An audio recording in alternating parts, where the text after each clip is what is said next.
ये उन्होंने पहले क्लेम, मैंने तो ये सारा बताया ना, पहले उन्होंने क्लेम किया कि नहीं ऐसी कोई चीज़ नहीं है। जब नंबर सामने लाए गए तो उन्होंने देख लिया, खुद उन्होंने माना कि 41% शॉर्टेज है। क्या समझते हैं मेकेनिज्म यही है ना, रोजाना उनके मॉनिटर रखा यूं अच्छा पेरी पांच ऐसे जो पानी वरतो है इंशाल्लाह हाण पटता। आखिरी सवाल, मैं अपने हिस्से का पानी मांग रहा हूँ। मैं अपने हिस्से के पानी के हवाले से मैं बात कर रहा हूँ कि क्या है ये ऐसी साजिश है जो इस मुल्क में इरिगेशन प्रोजेक्ट्स को बंद करने की क्या बात हो रही है कि आगे भी कोई प्रोजेक्ट ना बने, पानी यही नहीं तो कहाँ से बनेगी कोई प्रोजेक्ट। तो इस पे नज़रसानी करें। हम रोज़ाना की बुनियाद पे, और उधर भी नेशनल असेंबली के हमारे कौमी असेंबली के मेंबरान ने इरसा से कहा है कि रोज़ाना की बुनियाद पे आप हमें फिगर्स देंगे और हम इसको फॉलो अप कर रहे हैं। सबसे पहले तो आपने कहा कि इस बराज के इस रिपेयर वर्क के बाद, रिहेबिलिटेशन के बाद इसकी जो हमारा अंदाज़ा है कि 30 साल इसकी लाइफ बढ़ रही है।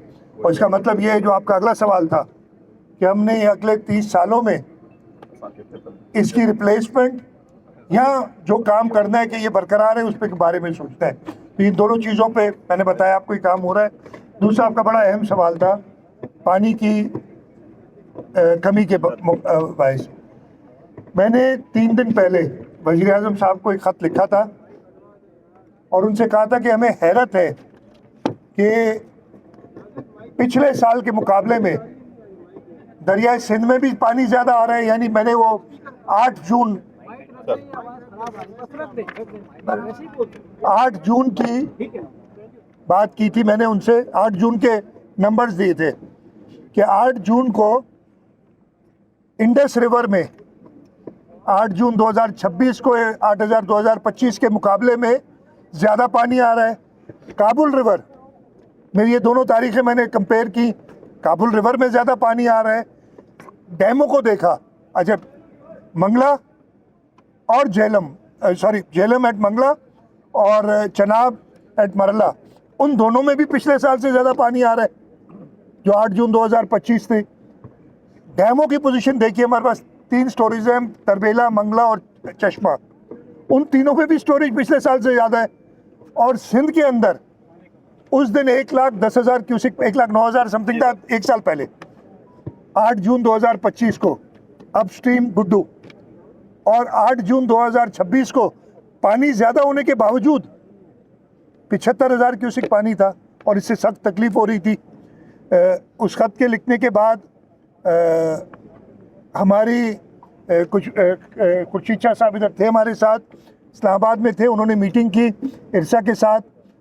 उन्होंने पहले तो इनकार किया कि नहीं ऐसा नहीं है, फिर जब कहा अच्छा भाई तुम बता दो क्या है, जब उन्होंने नंबर दिखाए तो हमारी जो कहानी थी कि 41% शॉर्टेज है वो जाहिर हो गई। उसके बाद से आज तक 20,000 क्यूसिक पानी बढ़ा है, 95 वो है ना, लेकिन अभी भी ये कम है हमारी रिक्वायरमेंट से। आप सबके तवज्जुद से, मीडिया के तवज्जुद से मैं वफाक को कहूँगा, जब सक्खर हैदराबाद मोटरवे, ये सक्खर का प्रोजेक्ट नहीं है, ना ये हैदराबाद का प्रोजेक्ट है, ना ये सक्खर से हैदराबाद के दरमियान लोगों का प्रोजेक्ट है, ये पूरे पाकिस्तान का प्रोजेक्ट है। हमें तो आदी हो गए।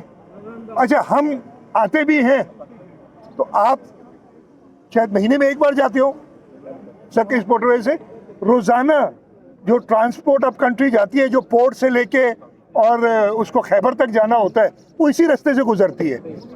ये पाकिस्तान का प्रोजेक्ट है। हमने ये बावर कराया है इस बजट में, जो जहाँ तक मुझे पता है 30 अरब रुपए रखे गए हैं इस साल खर्च करने के लिए। हमें ये भी वफाकी वज़रा ने कहा है कि अगर इससे ज़्यादा की ज़रूरत होगी तो हम रीअप्रोप्रिएट करके वो भी डालेंगे और जनवरी में इंशाल्लाह इसका काम शुरू करेंगे। वो कह रहे हैं 2.5 साल, लेकिन ये होगा। तो सिवाय एक 15 फुट का पोर्शन था जिसमें कुछ डैमेज था जो रिपेयर हो गया है, जिस पे हम अभी खड़े हैं इस वक्त, बाकी ये फ्लोर बेहतरीन कंडीशन में था। ये 2 चीज़ों को वाजे करता है, एक तो वर्कमैनशिप जो 1922 से 1932 में ये बराज बनाया था, दूसरा इसको ऑपरेट करने वाले जिन्होंने उन सारे सेफगार्ड्स का ख्याल रखा और 100 साल बाद भी ये बिल्कुल नए की तरह हमें मिला है। मैं ये मौके का फ़ायदा उठाते हुए जिन लोगों ने इस बराज पे काम किया है, इरिगेशन डिपार्टमेंट, हमारे मिनिस्टर जाम खान शोरो साहब, मेरे ख्याल है कम से कम भी तो 2 दर्जन विजिट्स उन्होंने इधर की होंगी, मेरा जो अंदाज़ा है। इसलिए मेरे से तो छुट्टी लेके इधर ही की जाते थे कि मैंने बराज पे जाना है।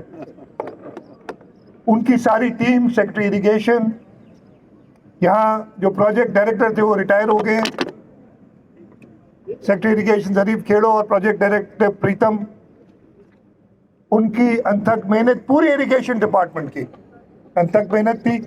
मैं इस मौके पे जो हमारे कंसल्टेंट्स थे, अभी उन्होंने प्रेजेंटेशन भी दी, मॉट मैकडोनल्ड, उनका भी शुक्रगुजार हूँ। मुझे याम खान बता रहे हैं कि जब वो गेट 47 था ना, जो 44 सॉरी 44 और 47 डैमेज हुए थे, तो कंसल्टेंट्स और जो हमारे कॉन्ट्रैक्टर्स थे उनका काम नहीं था, उनके स्कोप में ये नहीं था, लेकिन वो दिन रात उन्होंने हमारे साथ काम किया। मॉट मैकडोनल्ड का शुक्रगुजार हूँ। जो चाइनीज़ कंपनीज दो हैं, ख़ास तौर पे जो लीड कंपनी है हुबे वाटर रिसोर्सेज के HPRF नाम है, और हुबे वो सूबा है जो सूबा सिंध का सिस्टर प्रोविंस है।